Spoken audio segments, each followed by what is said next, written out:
सफेद बाल एक चिंगारी है जो जल रही है। इस बात का सबूत है कि आपके अंदर कुछ जाग रहा है, एक अवेकनिंग हो रही है। साइंस कहती है कि ऐसा तब होता है जब हेयर फॉलिकल्स मेलानिन बनाना बंद कर देते हैं, लेकिन प्राचीन ज्ञान कहता है कि जब काला रंग सफेद में बदलता है तो आपकी जीवन ऊर्जा बाहर की ओर बहना बंद करके अंदर की ओर मुड़ना शुरू कर देती है। सफेद बाल इस बात का प्रमाण माने जाते थे कि आपने एक नए दायरे में प्रवेश कर लिया है, एक ऐसी दुनिया जहां आप मायावी जवानी के पर्दे के बिना सच्चाई को देखने के लिए तैयार हैं। कितनी अजीब बात है ना कि जिस प्रतीक को कभी ज्ञान और सम्मान की नजर से देखा जाता था, आज हमारा समाज हमें उसे छिपाने के लिए मजबूर करता है।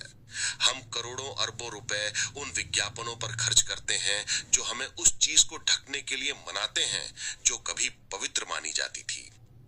इस वीडियो में हम उस सच्चाई को उजागर करेंगे जो आपको सफेद बालों के बारे में कभी नहीं बताई गई। सबसे पहले हम इसकी बायोलॉजी को देखेंगे, लेकिन एक ऐसे एंगल से जिसे साइंस कभी नहीं समझाएगी। फिर हम इसके प्राचीन सिंबलिज्म के गहराई से उतरेंगे। क्यों दुनिया भर की संस्कृतियों में और खासकर हमारे सनातन परंपरा में सफेद बालों को डिवाइन कनेक्शन का प्रतीक माना जाता था। उसके बाद हम ये एक्सपोज करेंगे कि कैसे मॉडर्न मार्केटिंग ने ज्ञान को शर्म में बदल दिया, और आखिर में हम उस छिपे हुए सच को जानेंगे कि हर सफेद बाल एक एनर्जेटिक कोड है, एक गुप्त चाबी जो आपके स्पिरिचुअल इनिशिएशन का संकेत दे रही है। इसलिए इस वीडियो को बिना स्किप किए पूरा देखना, क्योंकि अगर आपने कोई जरूरी बात मिस कर दी तो इसका आप पर नेगेटिव इफेक्ट भी हो सकता है। ऑफिशियल स्टोरी में सफेद बाल तब आते हैं जब मेलानोसाइट्स मेलानिन बनाना बंद कर देते हैं, वो पिगमेंट जो बालों को रंग देता है। साइंस इसे ऑक्सीडेशन, सेलुलर स्ट्रेस या जेनेटिक डिक्लाइन कहती है। दूसरे शब्दों में शरीर बूढ़ा हो रहा है, बाल अपना रंग खो रहे हैं, कहानी खत्म। लेकिन क्या ये वाकई इतना सिंपल है? सिर्फ बाल ही क्यों, हमारी स्किन, आंखें या हड्डियां अपना रंग क्यों नहीं खोती? प्रकृति हमारे अंदर हो रहे अदृश्य बदलाव को दिखाने के लिए इतना विजिबल मार्कर क्यों चुनेगी? यहीं से ऑफिशियल स्टोरी में दरारें दिखनी शुरू हो जाती हैं। बायोलॉजी भी मानती है कि हर कोई एक ही तरह से बूढ़ा नहीं होता। कुछ लोगों के बाल 20s में ही सफेद हो जाते हैं, जबकि कुछ लोग 90s तक अपने बालों का असली रंग बनाए रखते हैं। अगर उम्र ही एकमात्र फैक्टर होती तो आप इसे कैसे समझाएंगे? आयुर्वेद जैसी हमारी प्राचीन चिकित्सा पद्धतियां इसका एक अलग ही जवाब देती हैं।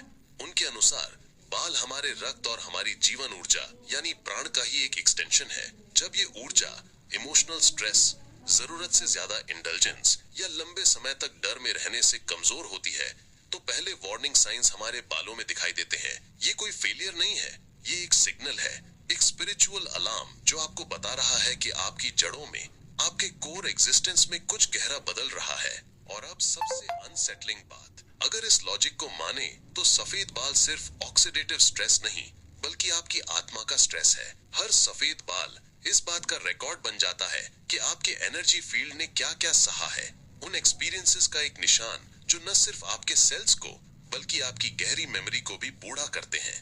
जरा सोचिए, आपने कितनी बार सुना है कि किसी के बाल सदमे से रातों रात सफेद हो गए? साइंस इसे एक मिथ कहती है, लेकिन ऐसी असली कहानियां भरी पड़ी हैं। लोग जो किसी ट्रॉमा, गहरे दुख या सदमे के बाद देखते हैं कि उनके बाल रातों रात सफेद हो गए, क्या ये महज एक कोइंसिडेंस है या इस बात का सबूत है कि बाल वही रिफ्लेक्ट करते हैं जो हमारे अस्तित्व के सबसे गहरे हिस्से में वाइब्रेट होता है? सिस्टम इसे एक जेनेटिक फ्लॉ कहता है, लेकिन शायद ये इसका उल्टा है।